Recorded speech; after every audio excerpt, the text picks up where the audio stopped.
Boa tarde a todos. Quando a gente fala de Golden Standards, não é um termo que a gente costuma ouvir muito aqui no Brasil, mas a gente está falando de legislações em geral de privacidade. Então, quando você começa a trabalhar fora do Brasil, eles chamam isso de Golden Standards. Então, só para traçar um baseline, tá? E os desafios de aplicação das leis de privacidade. Por que os desafios de aplicação das leis de privacidade? Esse ano eu estive na conferência da Autoridade Supervisora Europeia, em Bruxelas, e a preocupação deles pela autoridade europeia é justamente o enforcement, ou seja, a aplicação das leis de privacidade. E aí, quando a gente olha para o Brasil, a gente precisa dar um pouco de contexto, porque as pessoas só passaram a olhar para isso depois que elas ouviram aquelas letrinhas mágicas chamadas LGPD. Bom, aqui você vai encontrar o meu LinkedIn, QR Code, a minha apresentação. Eu não costumo falar muito da minha apresentação, mas tenho aí algumas especializações na área de governança, de direito digital e perícia também, que eu não concluí, e algumas certificações, porque quer queira, quer não, a gente está no mercado de tecnologia e as certificações pesam. Então, o que a gente vai abordar aqui, né? Golden Standards de proteção de dados no mundo, né? Uma timeline, um overview, porque a gente precisa entender que não é só a legislação brasileira. A nossa legislação veio muito influenciada pelo que veio de fora. E o que veio de fora tem diferentes paradigmas aí, tempos, né? E depois aí eu dou uma pincelada aqui um pouco no nosso padrão, né, no Standard Brasil. Falo dos desafios de aplicação, os impactos, né, dessa questão de aplicar, não aplicar, regular, não regular, e as referências. Então, a primeira coisa quando a gente pensa em padrões é que, assim, a questão da privacidade ela começou lá em 1948 com a Declaração Universal dos Direitos Humanos. As pessoas acham que isso veio com a LGPD, com a GDPR. Não, tá lá. O direito à privacidade tá lá na Declaração Universal dos Direitos Humanos. É o 12º da lista. E aí depois, em 1980, a OECD define, né, guideline para Data Protection. Ela começa a descrever boas práticas aí, né, para a proteção de dados, Organização para a Cooperação e Desenvolvimento Econômico. E aí, em 81, o Conselho da Europa vai e diz assim, olha, vamos começar a legislar sobre isso. E ele começa a normatizar, é o Tratado 108, eles criam um tratado. Mas só em 95 isso vira uma diretiva. Então, quando a gente olha para o mundo, a discussão de privacidade é muito anterior ao que a gente olha para a LGPD aqui, 2016, 2018, né? E aí, seguindo ainda essa timeline, a gente tem aqui, em 1992 e 93, a legislação da Suíça. A Suíça é uma coisa engraçada, ela está na Europa, porém, ela é a Suíça. Ela não está no meio ali ela tem acordos comerciais com a União Europeia, né, o Espaço Econômico Europeu, but ela tem a própria legislação dela de privacidade, que se equipara ao GDPR e mantém a Suíça como um país confiável, mas ela não segue o GDPR, ela tem uma legislação própria de privacidade, que já foi um ato federal desde 92, 93. Eles começaram em 92 e entrou em vigor em 93. Quer dizer, a diretiva da GDPR, que, né, só virou diretiva em 95. Né? E aí, em 1998, a lei de privacidade australiana. Quer dizer, depois disso, você começa a ver as iniciativas de privacidade pelo mundo. Em 1999, a gente tem uma aqui no Chile. Em 2001, engraçado isso, veio a da Argentina. Então, quando a gente olha para a América do Sul, nós não fomos os primeiros. O Chile e a Argentina vieram muito antes da gente. E em 2011, o Peru. Né? E em 2015, a da Armênia. E aí, quando você olha para isso, você diz assim, Cara, na América Latina a gente está atrasado na discussão. Outros países já olhavam para a privacidade com mais cuidado que o Brasil, né? E aí o que acontece? Em 2016, deixa de ser diretiva e vira o General Data Protection, né? Vira realmente o Regulamento Europeu de Proteção de Dados, com vigor em 2018. Ele vira lei em 2016, tem uma vacácio e começa a valer em 25 de maio de 2018. E aí, a partir daqui, aqui o Brasil se coça. Aqui o Brasil diz, opa, temos negócio, queremos dinheiro. E aí aqui começa a discussão no Brasil, né? E aí você vai depois para aprovação em 2018. Só que aí a lei brasileira ela tem as suas nuances, né? Aprova, mas volta, não estende, não aprova, estende, aí muda vacácio, pá. Em 2018, com a GDPR, a partir do momento que ela entra em vigor, ela vira o golden principal, né? Ela vira ali o ponto de referência em termos de legislação de privacidade para o mundo. E por que ela vira esse padrão de referência? Porque ela diz o seguinte: tratou dado de cidadão europeu está sujeito à GDPR, independente que este cidadão não esteja lá, mas ele é um cidadão da União Europeia, está sujeito ao GDPR. Se você tiver base lá, ou se você não tiver, você vai ter que ter pelo menos um representante. E se você tiver base lá, mais ainda você está sujeito ao GDPR.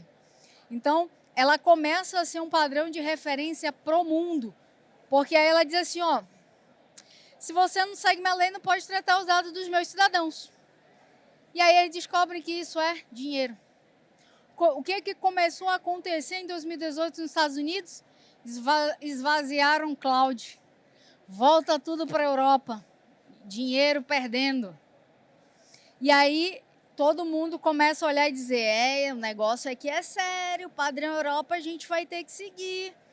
E aí realmente a partir de 2018, com a entrada em vigor, é que o resto do mundo começa a se sacudir e dizer, a gente tem uma referência agora para seguir de privacidade. E se a gente não seguir isso, a gente está fora do mercado e perde dinheiro. E aí, em 2020, veio a da Nova Zelândia, tá? Foi promulgada e já entrou em vigor. A Nigéria já começou a lei dela, só que ela só entra em vigor em dezembro do ano que vem. Ela já foi votada e aprovada, mas está na vacatio legis. Então, em termos do continente africano, eles vão ser um dos primeiros países a ter uma legislação específica de privacidade. Mas por quê? Todo mundo está de olho no dinheiro dos europeus. Eu me lembro que em 2020 viraram para mim e disseram assim, a PL que muda a vacatio legis para 2021 vai passar. Eu falei, não vai. Vai. Eu falei, não vai. Vai, pô, pandemia. Eu falei, meu filho tem um negócio que é maior que a pandemia, chama dinheiro. Isso é cláusula para a OCDE. O Brasil não entra se ele não cumprir. Se aumentar a vacácio, o Brasil tá fora. A galera queria dinheiro. Então, dito e feito, chegou 2020. Não, a entrada em vigor esse ano, mas aí o jeitinho brasileiro. A multa fica para o próximo. A multa vem depois. Mas entrou em 2020. Por quê? Porque se a gente não tivesse a lei efetivamente, apesar de algumas não estar 100%, né, implementada, digamos assim, a gente teria problemas com o tratado comercial que o Brasil estava fazendo com a União Europeia, né? Então, quando a gente olha para o contexto mundo, a gente entende que não é só uma questão do Brasil, é uma questão mundial, é uma questão que veio muito antes do que a gente discute no Brasil. Só para vocês terem uma visão geral, isso aqui é engraçado, tá? Eu tirei lá do site do CNIL, e aí, do CNIL, que é a Autoridade Supervisora da França, tá?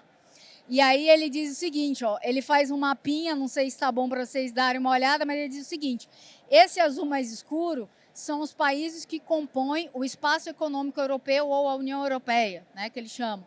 E aí estão todos adequados ao GDPR, né, estão ali no escopo do GDPR. Aí depois ele vem para esse segundo tom de azul aqui, e aí quem que a gente tem aqui?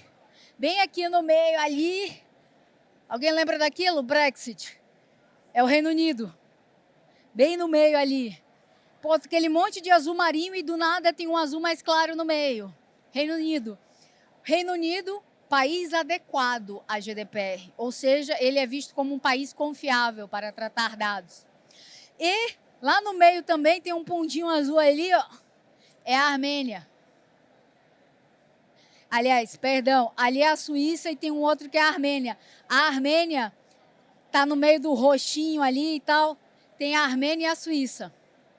Esses são, mais a Nova Zelândia ali, são os países adequados. E acreditem, vou até puxar a cadeira para vocês darem uma olhada aqui.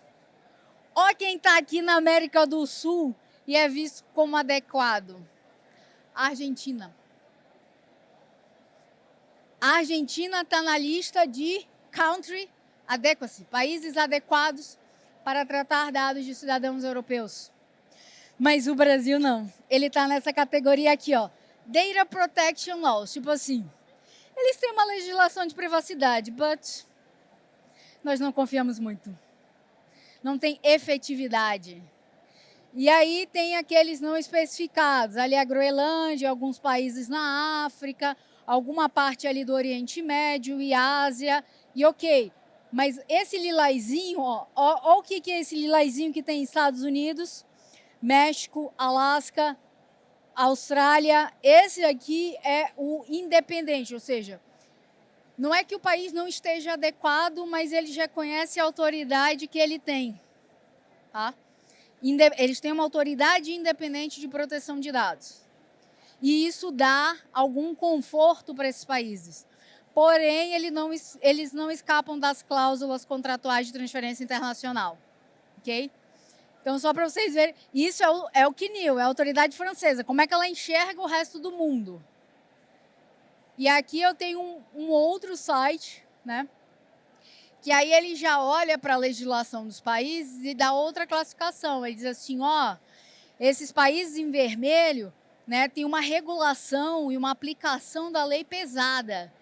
Esses em laranja, eles têm uma legislação robusta, mas não é tão pesada. Esse em amarelo, eles têm uma legislação que eles chamariam de limitada ao verde, o amarelo assim, ó, eles estão se esforçando. Basicamente, eles estão se esforçando, existe alguma coisa, mas nem é pesado, nem é robusto.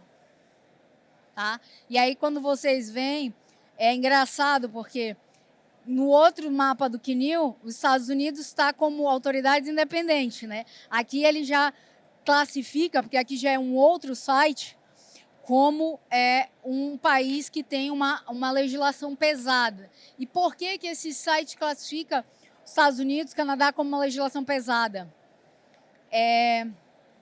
Por uma coisa muito simples. Nos Estados Unidos, eles têm uma coisa chamada FTC, a Federal Trade Commission.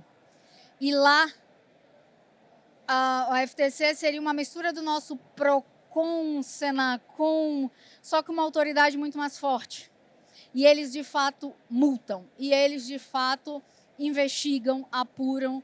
Então, eles têm uma mão mais pesada quando há denúncias. Tá? É só por isso que, para esse site, aí também o site é americano, né? Então, ele já diz assim, veja bem, nos Estados Unidos, litígio é grande. Pode até, cada estado tem a sua regulação, porque eles realmente atuam como uma federação, né, estados federados com autonomia de legislar, mas existe um controle por causa dessas agências nacionais, e a FTC é uma delas, que ajuda a dar maior controle nos Estados Unidos. Agora, isso aqui é só para vocês verem, esse aqui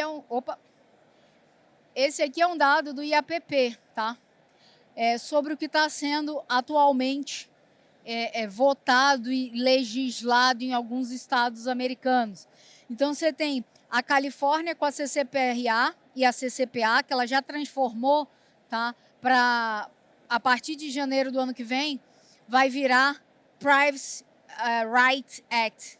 Ela sai de CCPA para CCPRA, ou seja, os consumidores ganharam direitos, que até então eles só tinham eles cerceavam, né, com a questão de base legal, limitavam o tratamento.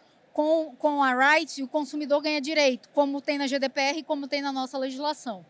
Colorado, Connecticut, Virgínia e Utah. Quando você olha para os Estados Unidos como um todo, você vai ver o seguinte, esses que estão em preto, né, a legislação já está em vigor, já existe um controle sobre dados, tratamento de dados pessoais. Limitado àquele estado, mas existe. Esse tipo um verde escuro são os estados que estão com leis em votação, né, para aprovar.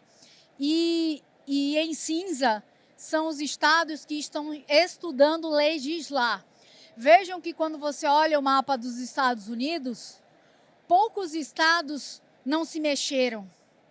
E é por isso que eles acham que a legislação federal americana deve sair ano que vem, 2023, 2024. O Senado acordou e disse, a gente vai ter que legislar. Né? Então, aqui, rapidinho, só para passar um histórico do Brasil, né? Aí MP, aí muda, aí adia, aí muda a multa. Não, caduca agora. A última foi a medida provisória da NPD, né? Para transformar ela realmente em autarquia. Então, por todo esse vai e vem, é difícil olhar, aliás, é fácil entender porque os outros países olham para a gente e acham que é difícil crer na nossa legislação. Né? Aqui só um resumo do nosso padrão Brasil, né? Base legal, papel, princípios, obrigações e direitos dos titulares. E aí aqui vem a questão do desafio de aplicação. Quando a gente olha para o mapa do Gartner, que ele diz assim, cara, o que a gente está prospectando para os próximos anos de inteligência artificial? E aí ele fala assim, olha, de 2 a 5 anos a gente está falando de cloud service, de deep learning, de machine learning, de modelos de compreensão, de processamento de linguagem natural. E por que eu estou olhando para isso e falando de legislação de privacidade? Porque são os nossos dados pessoais que treinam as inteligências artificiais. Eles aprendem conosco. E é por isso que é importante legislar tanto a inteligência, o uso da inteligência artificial, como os dados pessoais. Porque hoje a legislação de dados pessoais, o conjunto, é a única barreira entre a gente, nós, pessoas comuns, e o futuro incerto com o uso desregulado de inteligência artificial. É só isso, essa é a única camada tênue que protege, entre aspas, as pessoas comuns. Porque hoje elas não sabem mais... uma vaga de emprego, ela se candidata e ela não sabe mais quem é que está filtrando. Se é um algoritmo ou se é uma pessoa.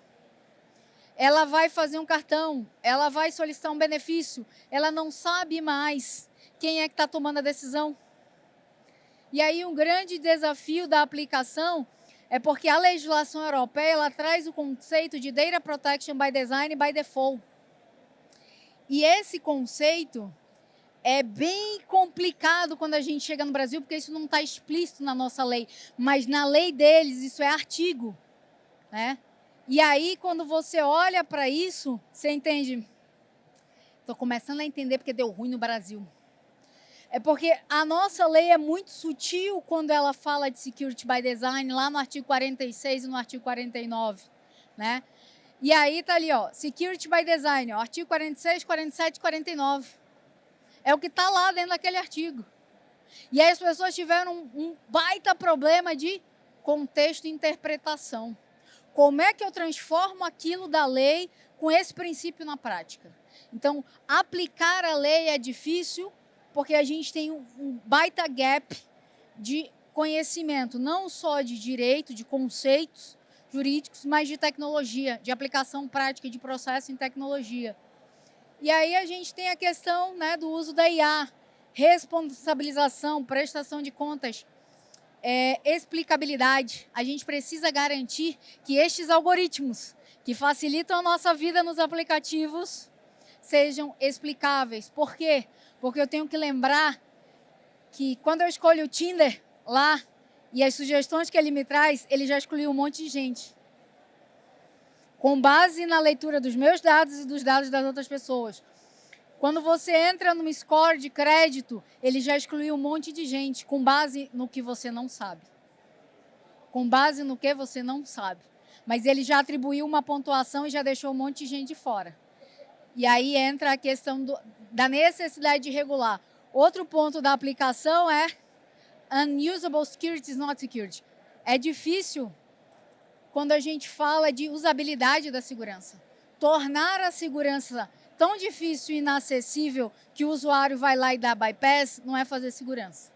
Eu tenho que tornar ela tão ubíqua, tão pervasiva, tão natural, que ela está embarcada e ele usa sem ter fricção, sem ter atrito.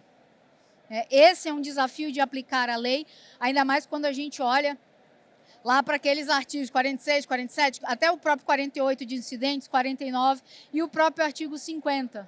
Né? Isso aqui é só para vocês verem uma coisa, desafios de aplicação. Eu vou pular para a parte em português, que aqui era o discurso em inglês que eles fizeram esse ano lá no evento em Bruxelas.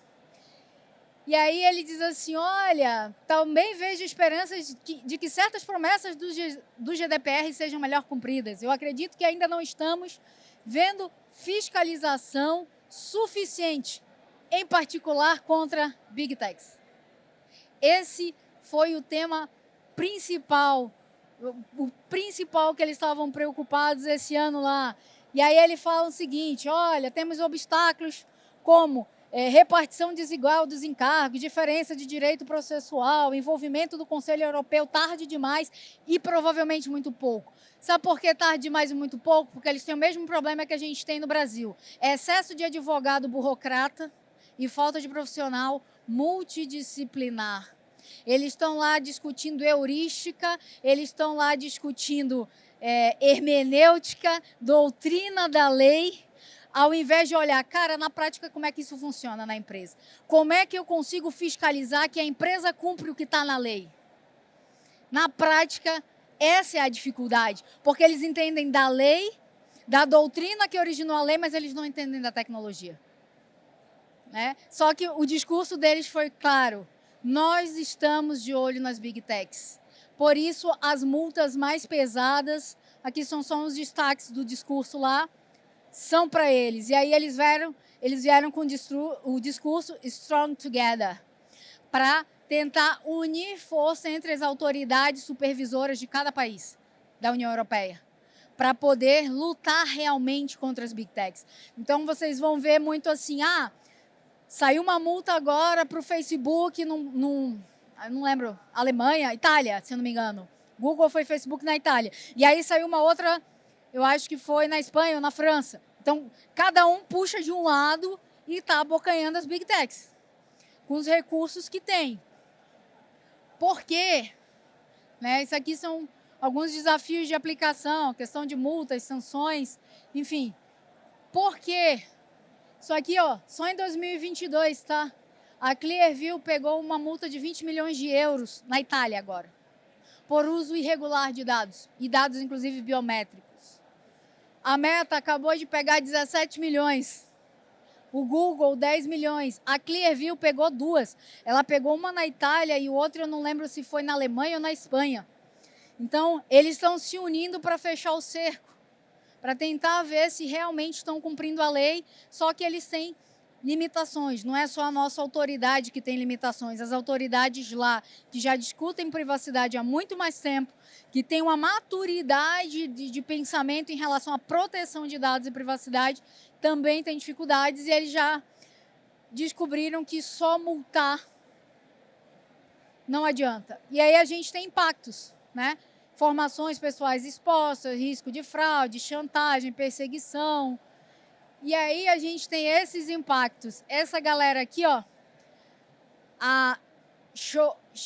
fala, em português a gente fala Shoshana Zuboff, em inglês eles falam Shoshana Zuboff, que escreveu Capitalismo de Vigilância. Recomendo, o último discurso foi dela, e depois disso veio o discurso da vice-presidente da Autoridade Europeia.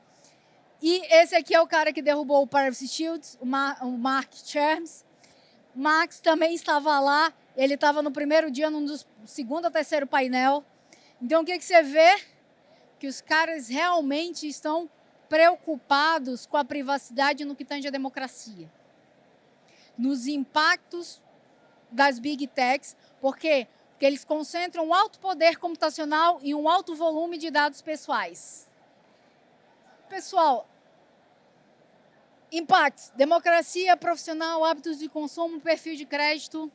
Aí eu vou abrir para as perguntas. É isso. E a gente vem assistindo esses impactos aí em uma série de notícias. Isso aqui eu vou ilustrando. Quando vier as perguntas, aqui é só para vocês verem. Então, Cambridge Analytica começou tudo isso, tá? Então vamos ao Q&A. Se alguém aqui da plateia tiver alguma pergunta, fique à vontade, é só levantar a mão, que a nossa equipe vai levar o microfone até vocês, para vocês fazerem a pergunta.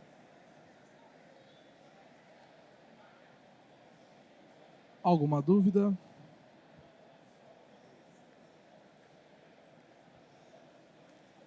Olá. Só um minuto. Deixa eu ver aqui.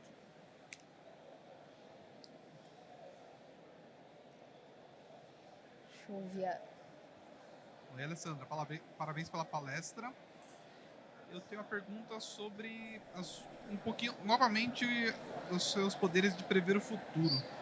Queria que você falasse um pouquinho do que você acha que vai rolar no Brasil aí nos próximos anos referente à LGPD. Você acha que vai continuar nessa mesma temperatura? Você acha que vai aquecer bem depois das novas regulações que foram feitas no começo desse ano? Você acha que a tendência vai ser cada vez a agência trabalhar para acirrar mais o lado das empresas? Você acha que a gente vai continuar num clima mais ameno por alguns anos ainda? Qual que é a sua previsão? Bom, eu tenho uma colega que estava comigo no evento do CGIBR, que o pessoal da autoridade do Brasil estava lá. E eu já até brinquei que eu sou persona não grata para uma das diretoras, porque eu disse assim: querida, você está no Brasil, você faz parte da autoridade, você ainda não multou por quê? No Brasil, enquanto não multar, não vai doer, enquanto não doer no bolso, não faz. O que fomentou as empresas irem atrás de investir em segurança, por exemplo? A LGPD. As empresas tratavam segurança assim, o mal necessário ao custo que eu tenho que ter. Elas só passaram a olhar para a segurança quando elas disseram assim, cara, é um requisito, e pior, é um requisito com um monte de sub-requisitos enormes para eu entrar na LGPD. Só que a nossa autoridade não ajuda, porque ela ainda não multou. Ao contrário da europeia, que diz assim, eu entendo, e aí você tem que ter cuidado com o discurso na Europa, né? Por um lado, eles têm uma preocupação legítima com a democracia. E por isso eles multam. Eles vão atrás das Big Techs pela concentração de poder e informação que elas têm. Porque vi de Cambridge Analytica, isso levou à eleição do Trump. E eles têm medo disso para o resto do mundo. E aí é que entra a questão da regulação de IA. Então, assim, se a nossa autoridade não se mexer para efetivar a lei através de sanções, seja multa, seja bloqueio, eliminação, etc., as pessoas aqui vão continuar morno. Ele vai fazer aquela história do é só para passar de ano. A gente está no Brasil. A gente tem que ser realista. As pessoas só começaram a melhorar a segurança devido ao quê? Home office, aumento de cyberataques. Se não, até isso estava lá, ó. Bota aí como é o nome daquele antivírus gratuito? Instala aí. Aí o cara ainda vira e diz assim, não, cara, o negócio é ser open source, bota aí, vai funcionar. Ele tá nem aí pro compliance, ele não tá nem aí para nada, porque a segurança para ele é o quê? É commodity, ele acha que é uma caixinha que ele compra e bota dentro da empresa e tá ok. Mas ele só começou a se preocupar com isso porque começaram a noticiar vazamentos. E aí, com a notícia do vazamento, vem o quê? A autoridade querendo explicação e o perigo de quê? Multa. Ainda assim, por que eu botei no slide que multar não é o suficiente? Porque tem empresa que vai dizer, eu prefiro pagar multa, é mais barato do que eu fazer a coisa certa dentro de casa, do que eu reestruturar a minha área, o meu processo, e aliás, não uma área só, mas uma série de áreas, desde a parte comercial, que é para eu aplicar os princípios da lei, de minimização, necessidade, adequação, transparência, até eu chegar realmente na minha área de tecnologia e investir como se deve, não só na tecnologia, mas na segurança para proteger esse processamento de dados. Então, às vezes, só o multar também não vai ser o suficiente. A nossa autoridade ela vai ter que ter uma mão mais pesada e dizer assim, vou bloquear, vou impedir a atividade, porque ela pode fazer isso via sanção, vou pedir eliminação de dados. Se ela dosar isso, a gente vai ser levado a sério. E aí tem mais um detalhe. Enquanto ela não for uma autarquia independente, eu acho difícil ela ter uma mão mais pesada. Porque hoje ela ainda está muito ligada ali ao gabinete da presidência da República, ainda é muito político. Não me preocupa a quantidade de militares lá. Isso não me preocupa. Preocupa algumas pessoas, isso não me preocupa. Para mim, tanto faz. O que me importa é o cara faça o serviço direito. Ele faça o que a agência tem que fazer. Regular, fiscalizar, disseminar boas práticas. Então, assim, a agenda regulatória dela para o ano que vem está interessante. Mas enquanto ela não tiver uma mão mais pesada, eu não vejo as pessoas levando mais a sério. As pessoas só estão levando a sério porque as empresas estão sendo atacadas e elas estão sendo expostas. Então tem que melhorar esse lado aí da autoridade. Queria agradecer a Alessandra pela apresentação, pela palestra. Muito obrigado, Alessandra. Obrigada, pessoal. Salva de palmas. Tchau, tchau.